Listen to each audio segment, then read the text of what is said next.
Joe Biden and the Democrats hold their convention in a sort of a socially distanced virtual closet underground landscape. I don't mean to pick on it, but that's what it felt like. Donald Trump and the Republican National Convention, totally opposite. I mean, it felt very real. And the final event was, on the White House lawn with 1,500 people, nobody wearing masks, no social distancing. Meanwhile, in Wisconsin, there's another police shooting, not far from where I grew up, Kenosha, Wisconsin. Jacob Blake, another police shooting, and another tsunami-like political backlash reaction as the NBA and Major League Baseball and soccer, literally teams boycott playing. The NBA boycotting several playoff games and almost ending their season as a backlash to what happened. And at the same time, across the country, and particularly like in Washington and Portland for like 150 zillion days, I'm kidding, it's been 90 something, there is yet more peaceful protesting or unbelievable violent rioting, depending on which side you follow. It's not a tale of two cities in America right now. It's a tale of two Americas. And they both can't be true. I've got a great guest because the whole spiral of this is where we've been for the last 3 years. My guest is right at the tail end of that. I'm teased, and we'll get to who he is in a second. It's Rob Nelson Live. Thanks for watching.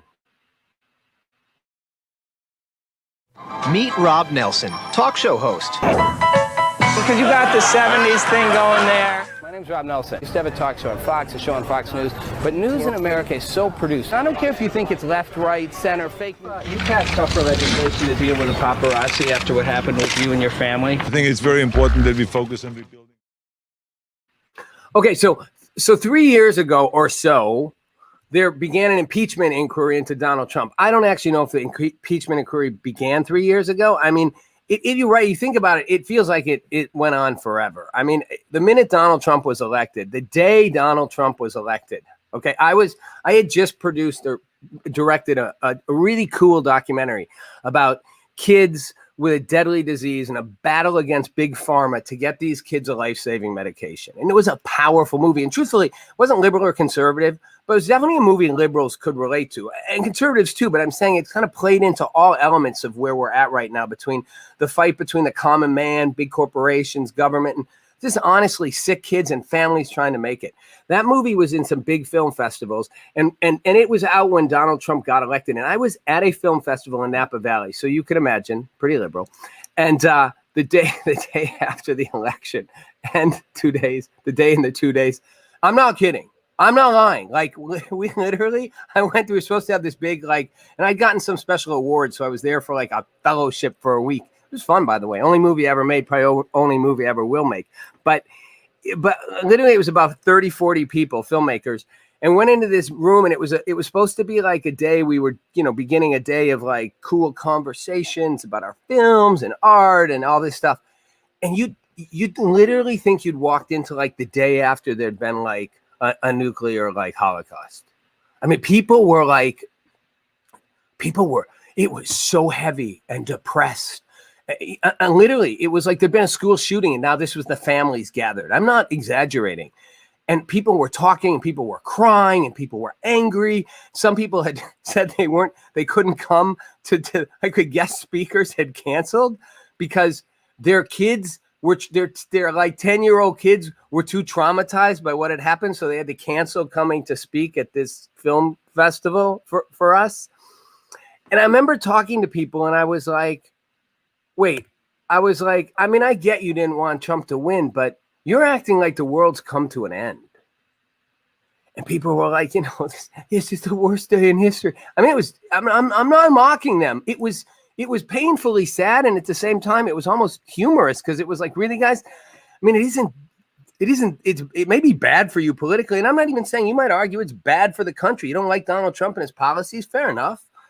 But the reaction was worse than like I said, worse than a school shooting. And I tried to talk to people, and I actually, I'm good at talking. So I actually found reasonable place to say, you guys, look, at the end of the day, you can elect someone else in 4 years, and whatever he does or doesn't do, our Constitution works pretty well. Put someone else in place and, strap in, get buckled down and get into the fight and elect new people.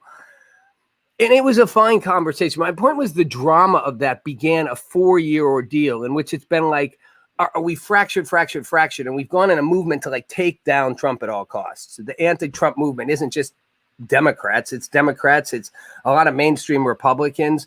It's anybody who's establishment for sure. And it's genuinely, it's a lot of progressives who I get. If you're a progressive, you're going to hate Donald Trump. You ought to hate Joe Biden too. I mean, if you're a true hardcore Bernie progressive, it's not for you. But it began this thing, and Van Jones, the commentator on CNN, if you watch Van Jones or you watch CNN, you'll hear him kind of run that same rhetoric. I ran into Van Jones at an event where he was speaking about 2 years ago, midway through the cycle. And he was talking very differently, very much, he made a joke about, if I hear one more person cry that the world's come to an end because Hillary lost, he's like, get over it. It's not the end of the world. And I said, Van, why don't you say that when you're on CNN? And he's like, are you kidding me? If I said what I really think, paraphrasing, he didn't use the word what I really think, but if I said those kinds of things that I just said now, it wouldn't play to my audience. See, it's not what CNN wants. I was like, right, but what you say on CNN is that the world's come to an end and this is the worst thing that ever happened. And what you say to us is you hate Trump and his policies, but you're sick of everybody crying and acting like Hillary's loss was like the end of the free world as we know it. This is all setting up my point, which is we live in a two-track world right now where information is being delivered on two very separate tracks. And there's a reason, I believe, why we're getting that. But this political divide is real. And the determination to get rid of Trump and anyone associated with Trump or anything around Trump is pretty powerful. So when you watch the conventions and you watch the DNC convention was boring. The whole thing, I get it, but it's just and part of it's their approach. It's like we're in Pandemicville and we have to be this way. It's remorseful and dark. The RNC convention was the opposite, even though CNN would say it was dark. I mean, CNN and Fox News are always going to say the opposite, two parallel universes that aren't parallel. But it was really kind of fascinating because the RNC convention was so much more upbeat, whether you agree with them or not. It just felt upbeat. And if you watched last night, I got to give it to Trump. Like they pulled it off. Like I was like, whoa. That's a pretty good spectacle. I didn't think it was going to look that good. I mean, it was like a big old campaign rally or mix of a State of the Union and a campaign rally. The White House, the flags, 1,500 people on the lawn, fireworks. You can argue it was an abuse of the electoral office. It wasn't. I'm not going to get into the weeds on that. It was effective showmanship. And the networks that hate him even said it. It was master showmanship. It was brilliant. Did it work? I don't know. If you're on the left, you hated it. But you can't deny it was a totally different message than what the DNC said. And I don't just mean politically. I mean, the DNC's message was, let's be honest, guys, it was anti-Trump. That is their platform. Get rid of Trump. And we'll do good things. But get rid of Trump. That's our real message. What are you going to do? Good things. Get rid of Trump. And the Republicans' message was more keep Trump, and don't let Biden win. It's an election. Both sides are going to say get rid of the other. But the Trump RNC definitely had a vision for things going forward, like them or not, what those things were. So I'm going to get to the end of this real quick because I've got a fascinating guest coming on, and I'll tell you who he is. I'll give you a hint. He's running against Adam Schiff, probably the most high-profile Democrats who ran the impeachment hearings, and his name's Eric Early, and he's going to be on with me in a couple minutes. But if you look at what happened in Kenosha, which, is near where I grew up, and I was actually in Wisconsin a week ago.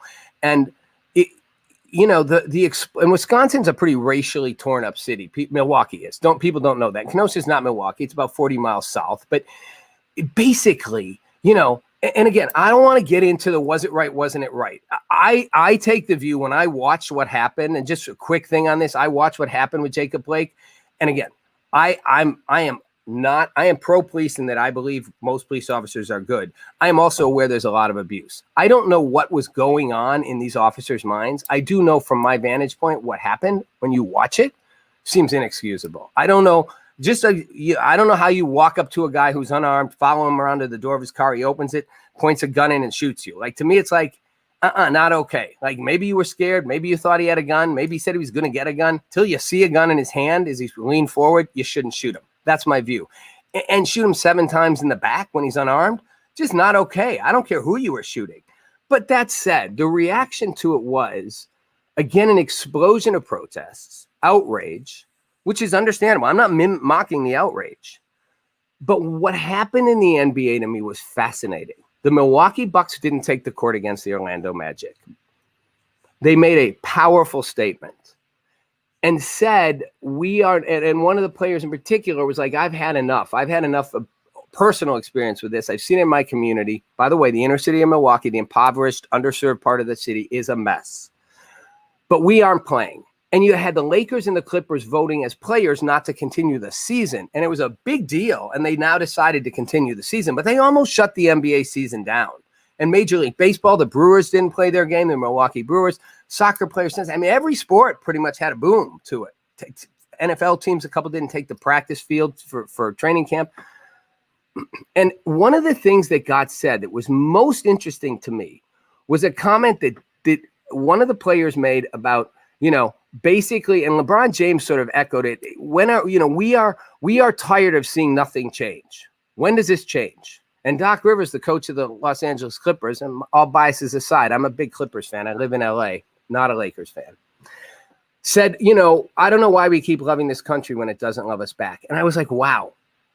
The mindset is that nobody cares. And I'm looking going, and I'm not, that's why I'm setting this up going, I think what happened to me was completely inexcusable and offensive on the surface. I don't know what we're going to find out from this, but I'm going, this wasn't okay. Nor was the George Floyd okay. Nor was any of the things that I think are police abuse okay.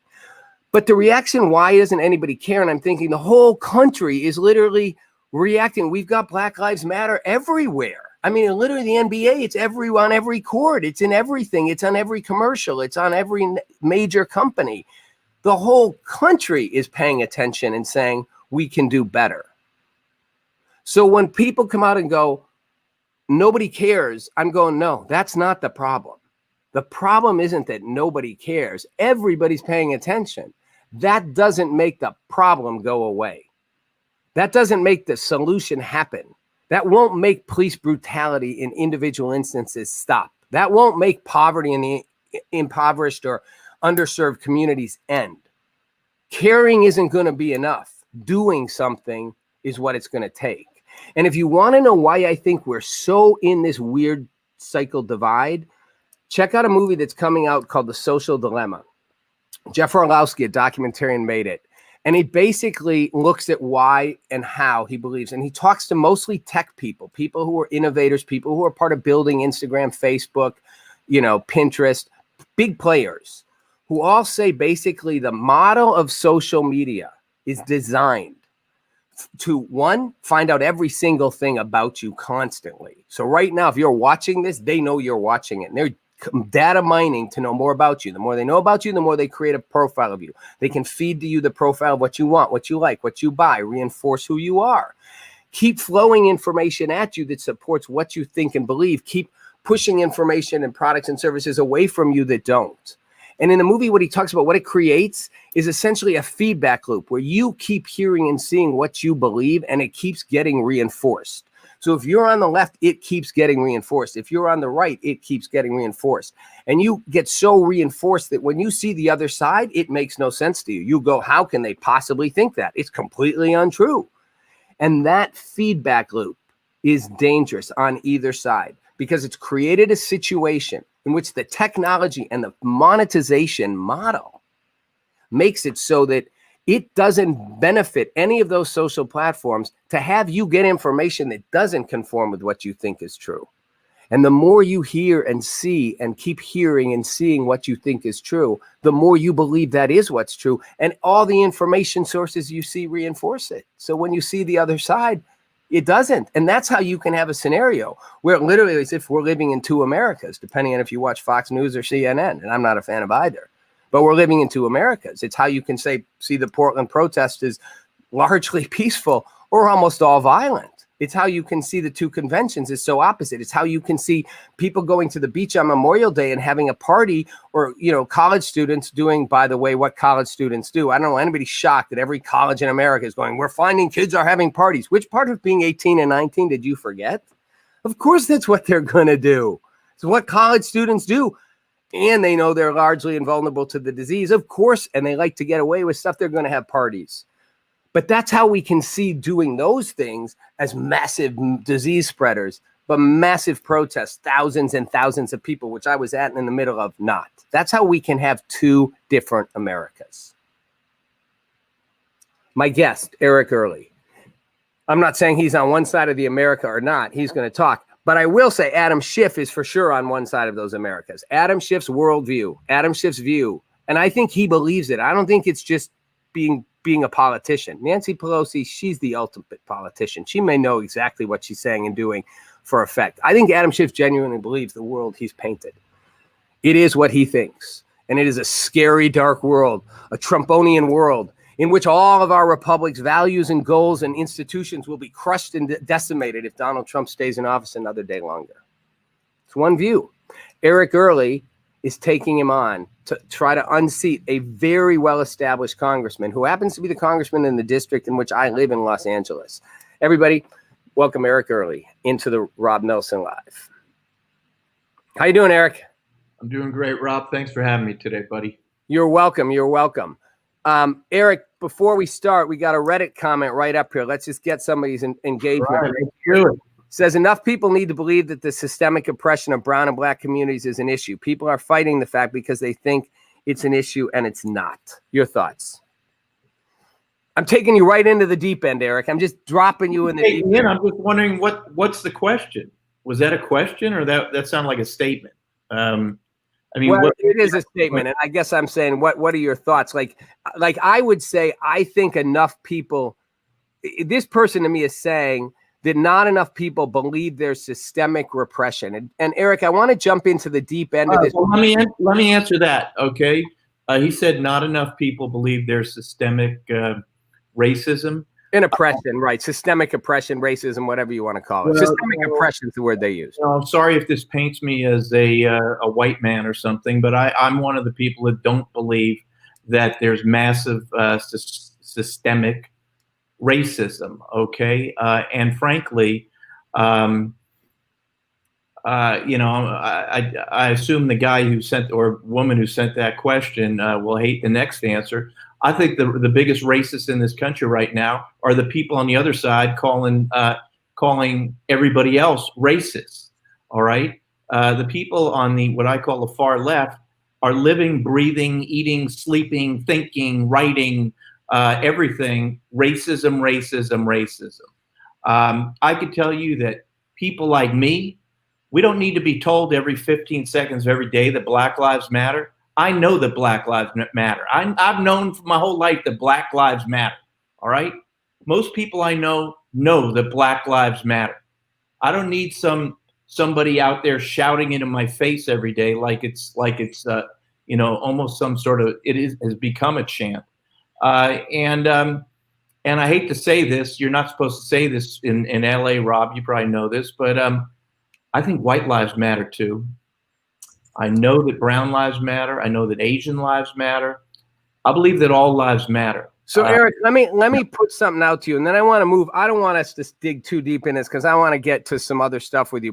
But you know what I always say is I have a feeling, and I'm a Libra, I'm a centrist. I always try to see both sides. I actually think what a lot of people in the Black Lives Matter movement are saying, the average person, is what you just said about white people, that they're saying Black Lives Matter too, because they feel for too long people have thought Black lives don't matter. So I think that's why they react so much to people saying all lives matter, because it's like, well, of course all lives matter, but Black lives matter too. And there, and maybe for me, the question is, I think well-intentioned people on both sides of this, and by the way, I don't think all Black people Rob, I don't think all Black people think. In a second, buddy. Yeah, go ahead. Listen. I'm waiting for the folks in Portland, by the way, who, at least what I see on, live streams and TV and such, Black Lives Matter and defund the cops and all this stuff. I'm waiting for those folks to hop on buses, drive. And if anybody legitimately was concerned that Black Lives Matter, I mean, beyond legitimately, if anybody is so passionate about it that they're going to spend every waking moment talking about it, and that's passionate, then they would want to head over to downtown Chicago yesterday and do whatever is possible to save the Black lives that are dying there. And and Rob, I know many people who chip in and help with the buses to take them there. And why so many of these people are not heading to Chicago, in fact, most of them, if not all of them, most of whom, by the way, are white, is because they know if they go into the parts of Chicago where this unfortunate slaughter is happening, they would be wiped out. And so they're not setting foot there. Instead, they're running around, burning, looting, tearing down places, destroying businesses, destroying jobs, destroying people's lives of all races, creeds, and colors, wanting to defund police departments that are protecting people of all races, creeds, colors, and sexual orientation, rather than going to where the real problems are. Yeah.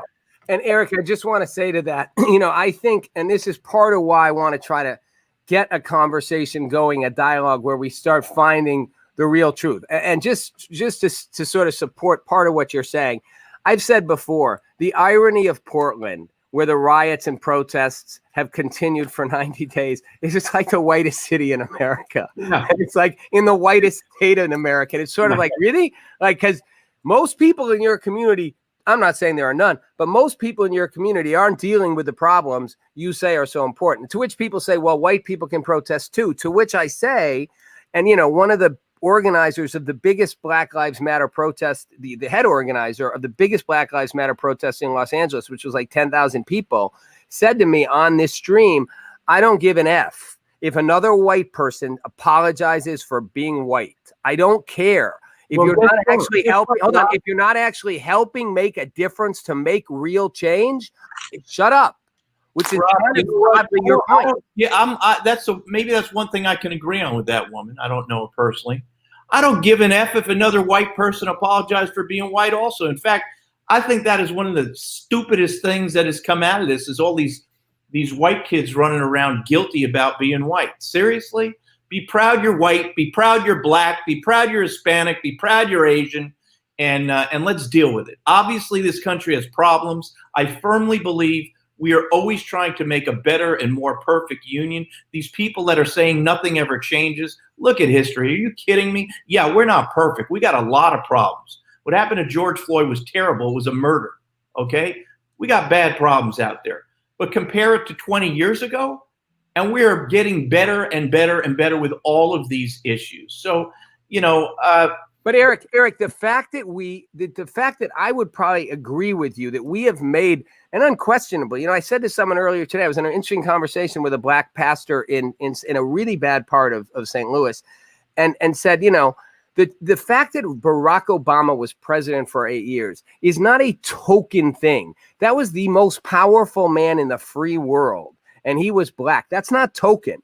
That's real change. Now, that doesn't mean there isn't a lot else to change, and it doesn't mean there aren't millions of Black people who are suffering because they live in impoverished communities. And that's an economic issue that needs to be dealt with. But we are seeing change. So if I agree with that, I would say, and yet we still live in a period right now where that we are in these two divides, where the one side is there's been no progress. It's basically like we're still living with slavery. And the other side saying, we've made great progress. Let's move on. And maybe my question to you, because you were running in a high profile race, is, are we even have a shot at getting to where we can actually see constructive change, and can our federal government play any part in that? I believe the answer is yes and yes, frankly. I think, I think all Americans, or most Americans, are always wanting to just make things better. I think, I think this is the greatest country God ever created, all right? I think we're the shining city on a hill. I believe in American exceptionalism, and America is constantly, and Americans are constantly working to improve the greatness of our country. And I could tell you what's going on now with the rioting and the looting and the anarchy that's going on is not helping matters. It's just not helping matters. In fact, unfortunately, from what I'm seeing, it's dividing people more and more. And frankly, what really appears to be going on here is, and I've got a lot of Black friends, great people, and anybody who thinks that Black people all agree with Black Lives Matter are kidding themselves. There are lots of great Black people who know what I'm about to tell you. that there are forces out there, people who want to tear down this country, anarchists, communists, really, who are using the issues now and exploiting so many people. I think that's true. And exploiting what we're seeing now for purposes that have nothing to do with what some of the more fair, reasonable, and decent and honest people are trying to accomplish. And that's the problem here. So let me how we got into tearing down statues, trying to rewrite history, and burning everything in sight and looting. I don't know, but that's not the solution. And I agree that's not a solution. Inventing isn't a solution. Hold on one second. I got a Reddit user, Lanky, mentioned, can you see my message? So Lanky mentioned, I can see you asking me, can I see your message? So if you want to post your message back up there, I'm guessing there was here we go. What other guy name who has blue jacket? Wait. What other guy name who has blue jacket? What does he think of virtue signaling? I do not know what virtue signaling is. Tell Lanky to translate that into English. Yeah, we need Lanky. I don't know what you mean. So, okay. You're saying what's the guy's name in the blue jacket? I'm guessing, Lanky, tell us where you're from. English is not your first language. That's not a criticism. Eric Early is the guy I'm talking to, and he's running for Congress against Adam Schiff, who is a high-profile member of Congress in the Democratic Party and was the lead manager of the impeachment drive against Donald Trump. He has not been, in my view, a very good congressman for the district. And, I think Congress people have an obligation to both take care of their district and to serve the national interest. I don't feel he served the national interest in spending, 3 years trying to impeach Donald Trump. I think that's what the election's for. And I don't know what virtue signaling means. Eric, back to you. So if you tell us, I will answer that. Eric, so and I want to run your campaign ad in a minute, but how do you look at the state of Washington, of DC? I mean, my view is it's such a broken, corrupt system on both parties. I'm not a fan of either party. And you may say, well, the Republicans are better. I'm going to go, no, yes and no. Like, they're all bad to me. Let me answer that. Because you're running for a congressional seat. Yeah, let me answer that in a second. First, I want to say that with respect to what we've seen with some of the law enforcement issues that have, led to what we're watching now. First of all, the notion that all law enforcement is, racist is just a ridiculous statement. But every law enforcement officer will tell you that there's probably 2% of cops that are bad cops. Most cops do acts of heroism, bravery, and kindness, thousands and thousands, every day of the week for people of all races, creeds, colors, sexual orientation. You don't see those videos. Mm-hmm. For those 2% or so of bad cops, and that guy that murdered George Floyd was obviously a bad cop, we have to figure out a way to get them out of the mm-hmm. Well, and interesting, Eric, all good cops will tell you that the thing they hate the most is a bad cop. Now, getting back to your question about Washington. Hold that question for a second, Eric. Hold for a second. Let's follow up on that first thing, because we got a Reddit user, Colin Robinson 53, says poll numbers show BLM support is going down the shitter. And I would say, to me, that doesn't surprise me, because again, I think when you look at the ground level, and I talked to them. We're doing a whole thing in Jacksonville in the next couple of weeks where we're going to get people from the communities, from all communities. We're getting police officers, we're getting athletes, we're getting pastors, we're getting people who live in the underserved communities. We're getting conservatives and having a dialogue. And one of the things I often hear from people in the most broken and impoverished communities is all this BLM protesting doesn't do much for me. What I hear repeatedly, and it's just my view from what I hear, is I want economic change. I do believe I am economically disadvantaged. We can have an argument about how that plays out. But at the end of the day, their big issue is give me real, meaningful economic opportunity.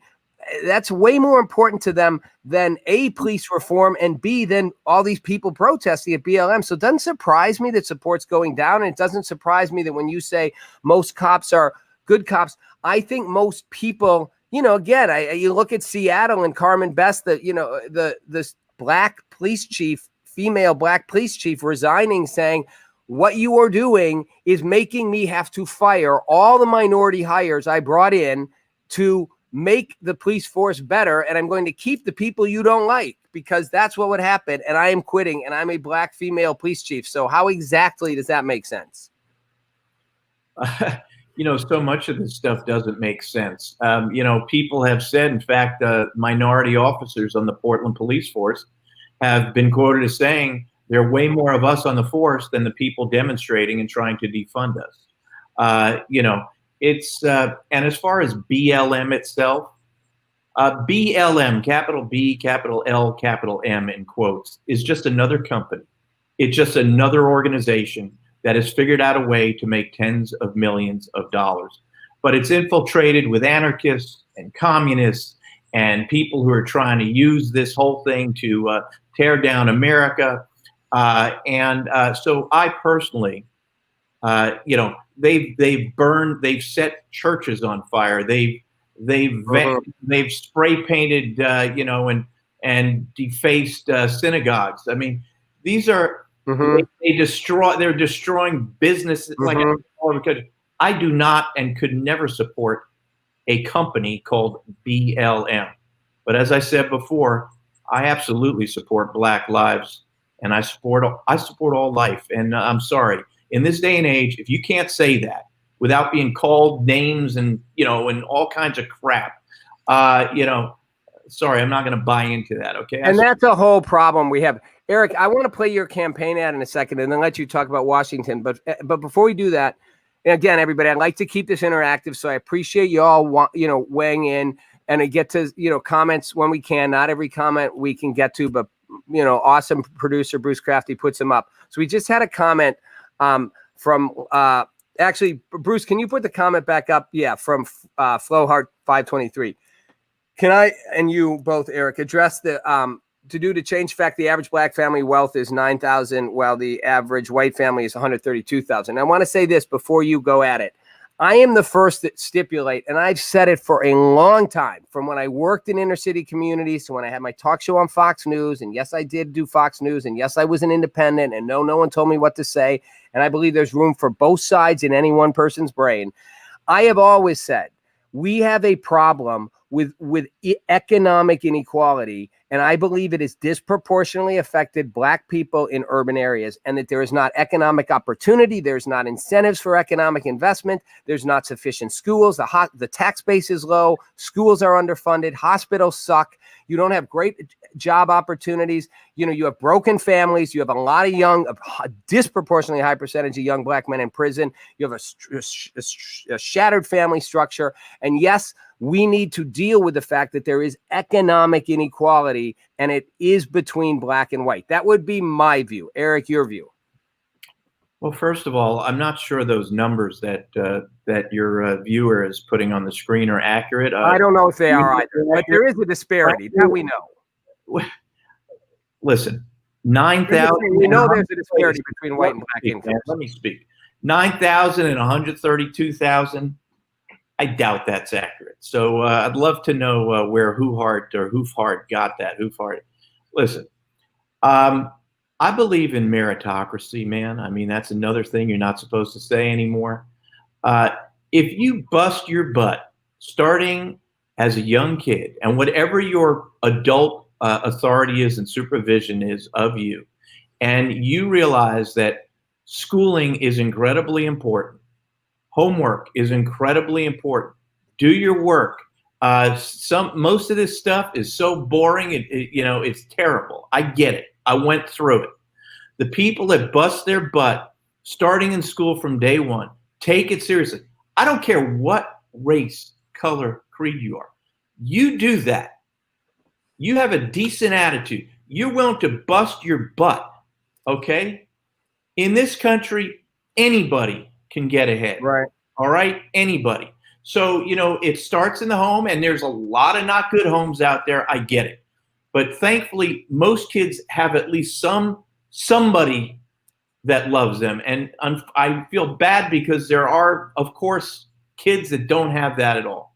So, Eric, but you got to bust your butt from day one. Nobody knew that better than Barack Obama. He used to simply say that. Everywhere he could speak to audiences of all races, creeds, and colors. So you do that. I mean, this country, you black, you white, you brown, you Asian, this country will open your arms to you, and anything is possible in America. So that's my answer. So That's Eric, just because it's not a good thing. No, so Eric, and again, I know this format. I keep it super interactive, so I'm sorry for interrupting, but she's a third voice in this conversation, the user, and she's responding back. That's a census number that I quoted. So I just want to be clear.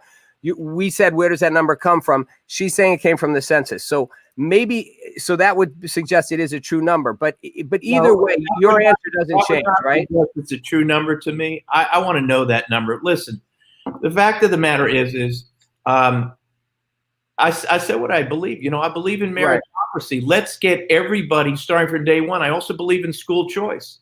I do too. I want parents, again, of all races, creeds, colors, to be able to select the best school for their children. Eric, why does the left oppose that? Go to that school? Their kids and the parents of those kids are going to have to expect to bust their butts, study. And you know what? At first, and you know this, Rob, I think, I don't really know you, but at first you're doing all that work. I went through this. I'm doing all this stuff, this math, this science, this stuff. I'm saying, what am I ever going to use this garbage for? But you know what? If you do it, it comes together. And a lot of it starts with, some sort of supervision, parental supervision, loved one supervision, grandparent, somebody pushing the kids. And you know as well as I do, that any kid in America that busts their butt from day one, has a decent attitude, wants to work hard, because I believe there's nothing that replaces good old-fashioned hard work. You do that, everybody in America can rise up. And that's so hold on. Every kid, every race, creed, and color succeed in this great country. Hold on, and I'm pushing you here. And by the way, first of all, you don't know me, but if you knew me better, you would love me. But here's the thing. And I have two thoughts here. One is, I do not understand a lot of the left's insistence. I mean, I get the union thing to school choice. I've worked with school choice programs in Los Angeles. I mean, school choice is literally, it's like you were saying, the public school system cannot adequately address the needs of underserved communities. The tax base doesn't allow it. School choice programs let every parent pick the best choice for them. Charter schools allow that opportunity. And yet, so many people who say they champion education sit here and go, school choice is wrong. And I'm like, what the F is wrong with you? Why do why do you not want to give these? You say you want them to have a better shot. Why are you denying them a clear vehicle that would give them the better shot? Yeah, right. Listen, I have my opinions as to why that's being denied. First of all, just for your viewers, out here in California, I think it's about $12,000 in taxpayer money is allotted to every single student in this state. So if the student goes to public school system, there's $12,000 or so a year that goes to that school system for that student. But the law is also that the money follows the student. So if the student wants to go to a charter school, that $12,000 should follow the student to that charter school. But it's been all populated out here, and there's somebody I know very well who's involved in this charter school movement, working to get a proposition on the ballot out here to make it very clear that that money follows the student. But one reason why so many, at least in California, are against the charter school movement is we have this incredibly powerful and radicalized teachers union in the state of California. They have tremendous power because I agree. And they make huge donations to politicians, almost always Democrat politicians, and they have complete cover for anything they want. And they, when you look at what these people, these radical teachers unions and teachers are now teaching the kids in the public schools, it's anti-American, it's pro-socialist, it's pro-communist, it's outrageous. And those people are the last people to want to see this charter school movement succeed. Charter school teachers are non-union. Yeah. So, it's too bad because it's the future of our kids that are at stake. And our teachers, so many of them in California. Well, not just California. There's a resistance in general in most urban areas to really letting charter schools and school choice programs flourish. Yeah. It is. And it's wrong. And just flat out, to me, it's just literally, it's stupid. Anyway. When I get to Congress, it's a huge issue for me. I'm leading a lawsuit. I've been an attorney for 27 years, a managing partner of a great law firm, nationally recognized law firm. We practice in courts all around America, and I'm leading a lawsuit of about 300 great citizens in Santa Barbara, about 2 hours north of here right now, where we're suing the public school district for paying over $1.5 million of taxpayer money to one of these radical organizations to come in and teach the kids anti-American, pro-socialism, anti-faith, really that all the problems of the world are created by Caucasians, sexually crazy stuff. And when I get to DC, really, I want to do whatever I can. We need almost a parallel school system because at least for the large cities and large suburbs, I'm giving up on the public school system because of these unionized teachers we were talking about. We start a parallel school system. Taxpayer money follows the kids there. We teach, again, kids the greatness of America. We're not perfect. We teach the kids the problems too and what we can do to fix it again. We teach the kids that socialism and communism in human history has caused tens of millions of deaths. Kids are not learning this stuff anymore. Teaching that capitalism, not perfect, is by far the best system ever created in human history. So I believe it's one of the biggest issues that we're facing now. Somebody before, you quoted somebody about how she's tired of hearing white kids saying they're guilty about being white. So many of these kids get that way by going through this system I just told you about. It's right. ridiculous. It's dangerous. I got to move us on. I'm going to get to your campaign ad before we're done. Right. But I want to say, for everybody listening, I think of it this way: like, you get out of the politics of it. When you look at how much you trust the government, and I trust the government very little on very few things, but to do things efficiently, it's always a joke. Like, the government messes it up. And if you're anybody waiting for your unemployment or your checks to come from COVID, you know that you got hung up on 250 times. You know how inefficient the system can be.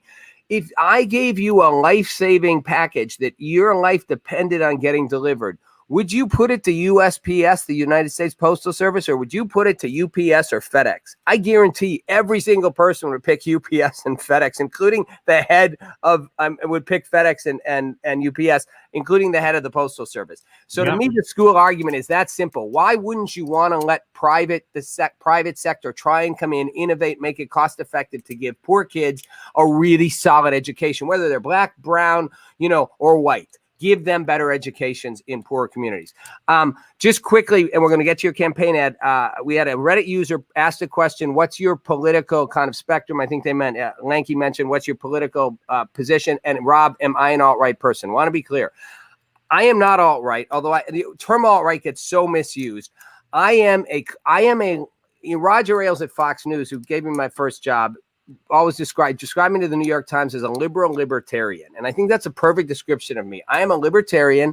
I am liberal libertarian. I distrust a lot about the government, but I also see it has certain functions. And I fundamentally trust in giving people power in their personal and private, personal, professional health lives to make their own choices, which makes me pro-choice, even though I'm not a fan of abortion. It makes me like limited government. It makes me want regulation. It makes me against the death penalty just because I don't want the state to execute people. It makes me both left and right on certain issues.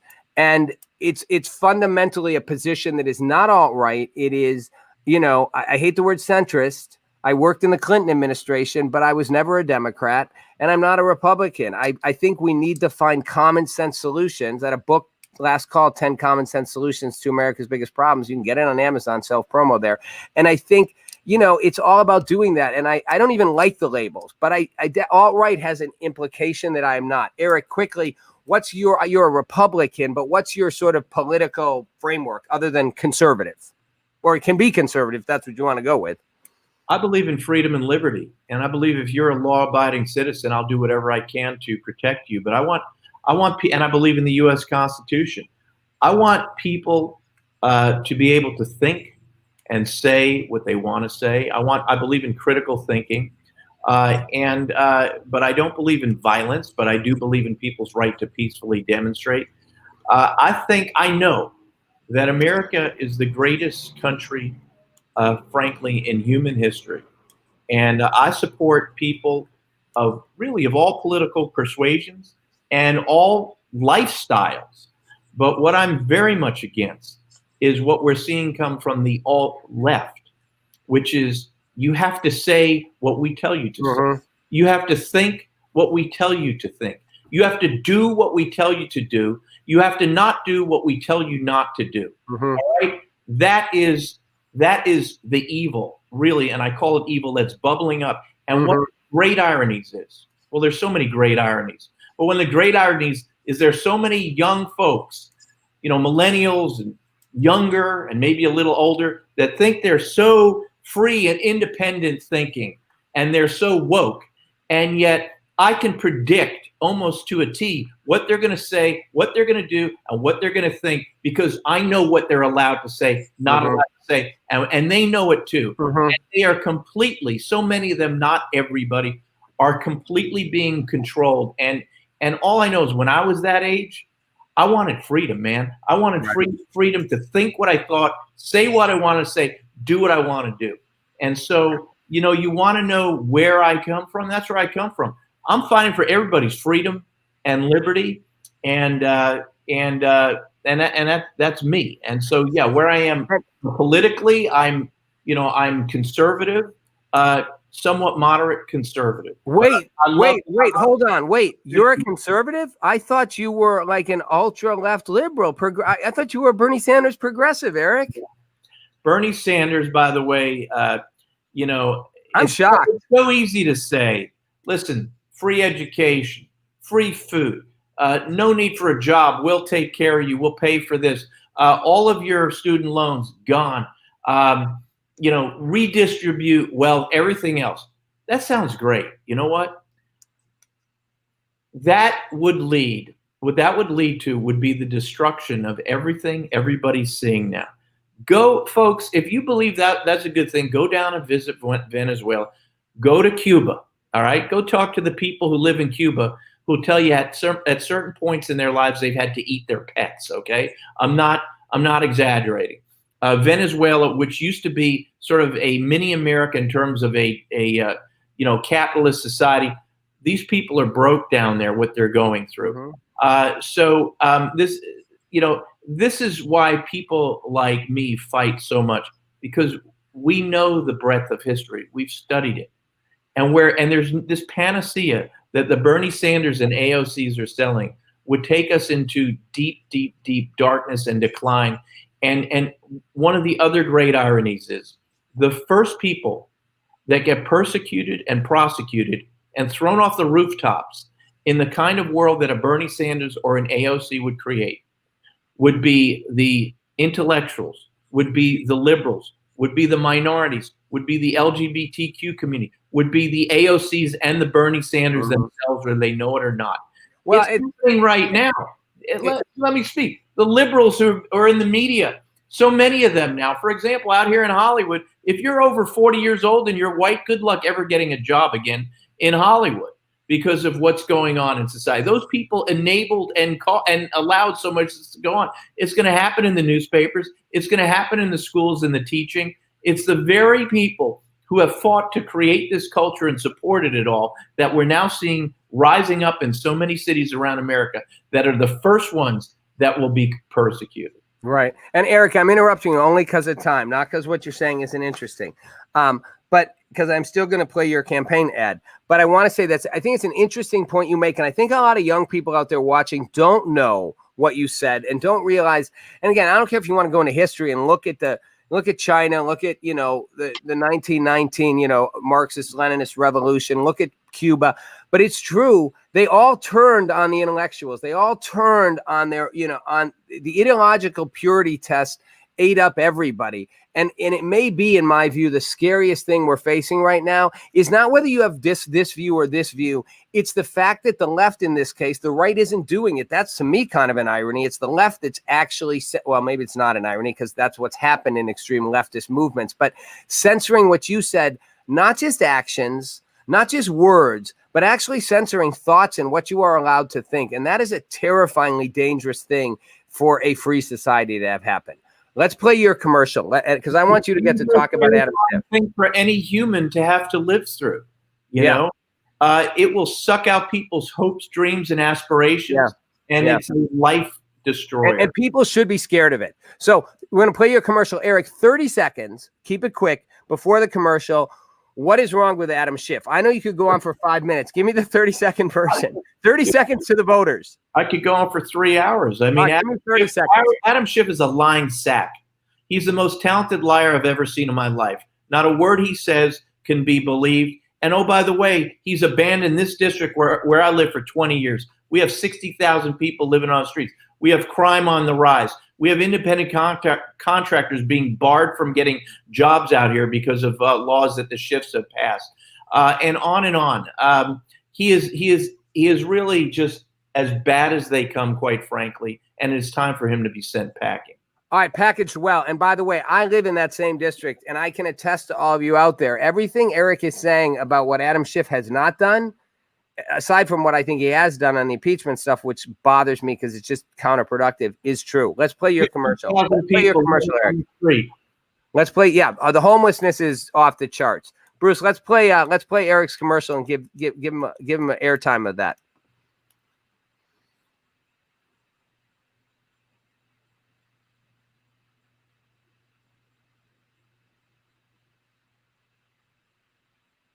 Where's the audio? Good question, Eric. All right, we're not going to play the commercial because we don't have any audio. Bruce, right. Bruce, do it again, man. Do it with some audio. Bruce, if we can get audio, let's play it. Let me know when we have it. I don't want to play an audio-less commercial, so let's get audio before we play it. Good commercial, man. I know. I want to get it up there, but let's make sure we have audio to do it first. Eric, we'll get your commercial up, hopefully. COVID technology problems. So, Eric, if you go to Washington and here it is. Looks like we're going to get it. Russians are Russian efforts. The Russians collude with the Russians. Collusion, evidence of collusion. The evidence. The impeachment. Let's inquiry. impeach the president. Impeachment. The remedy is impeachment. As the pandemic grew, the media was obsessed with a scam. Adam Schiff craved attention to prosecute a fraudulent case against President Trump. Now we know Schiff lied. Americans died, and his hoaxes threatened our democracy. Let's take back America, restore the rule of law, and rebuild our great economy. I'm Eric Early, and I approve this message.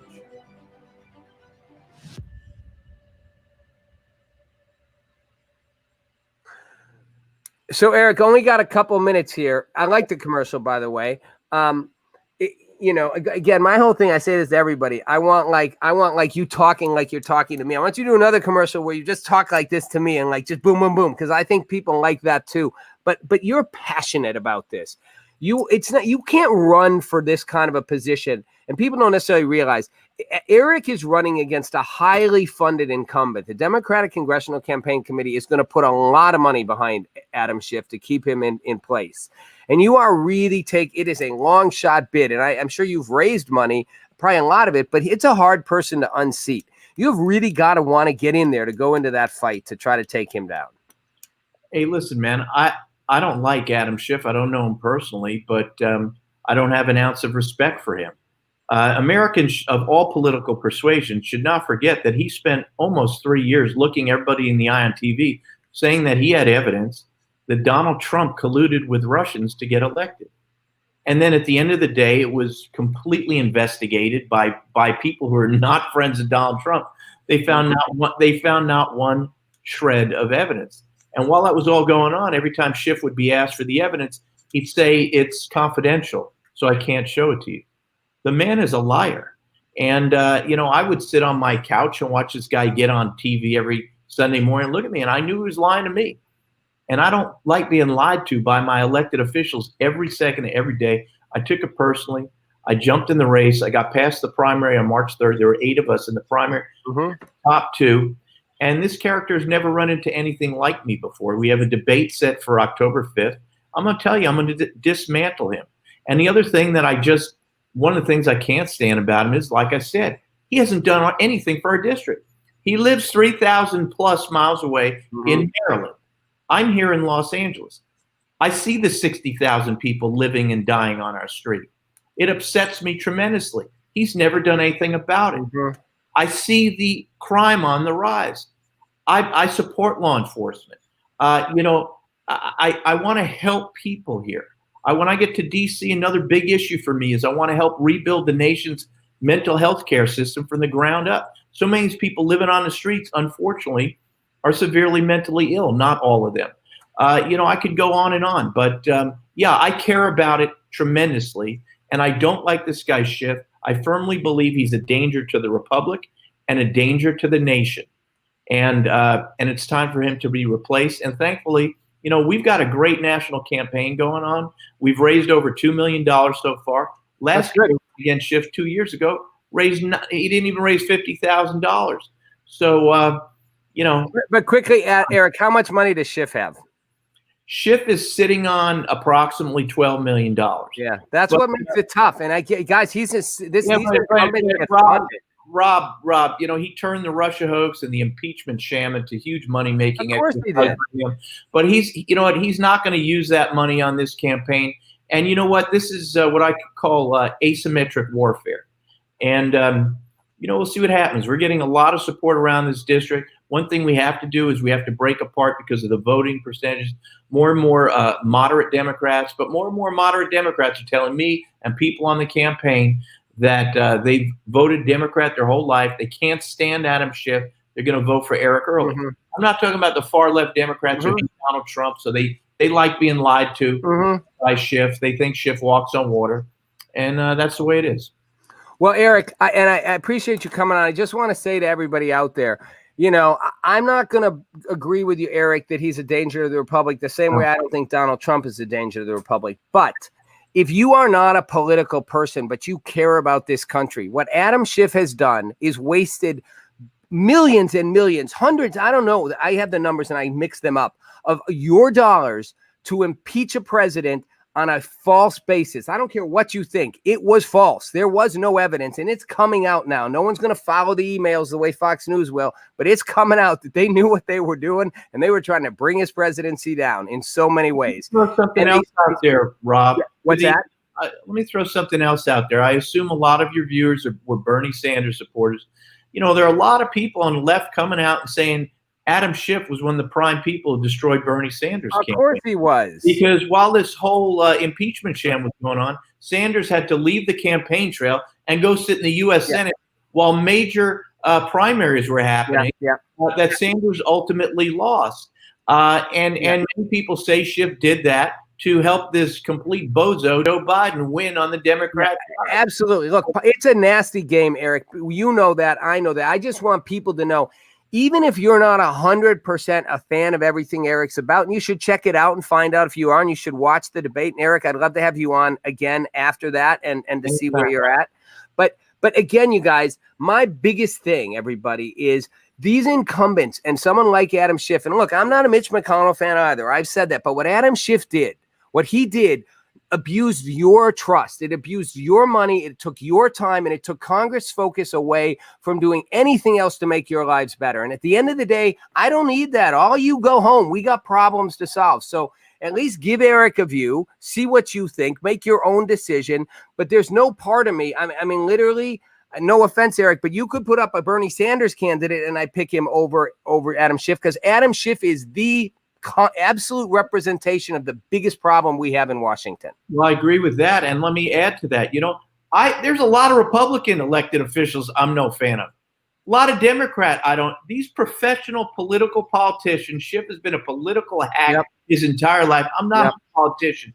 That have been in there forever are what is one of the poisons of this nation. We need more and more people from all around America who have led private lives to get involved in government and help us retake this country for the American people. I couldn't agree more. Eric, thanks so much for being on with me. I really appreciate it. All right, man. Thanks for having me. All right, you guys, everybody, thanks for watching. Went a little long tonight, but hey, look at the beautiful lights behind me. It's not quite like Trump and the flags in the White House, but hey, it's got to work. I'm in Jacksonville, Florida.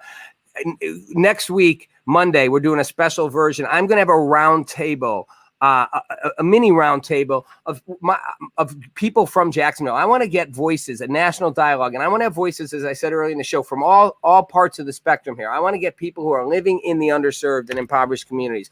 I want to get people from the police force. I want to get athletes. I want to get pastors. I want to get business people. And I want black, and I want white, and I want Latino. And I want a dialogue about what's really going to lead to change, and an uncensored, honest, no holds barred dialogue about what people really think, to find some common ground. Starting it in Jacksonville, having the first sort of installment of that on Monday. Then in a couple of weeks, I'll be back in Jacksonville, and we're going to have kind of a town hall type format. And I want to spread this dialogue around the country, because right now, just protesting and having news coverage of protests isn't accomplishing anything. You want change? I'm all for change. Let's talk about what that change has to be, and let's together find some common ground. I'm Rob Nelson. Thanks for watching. It's Rob Nelson Live.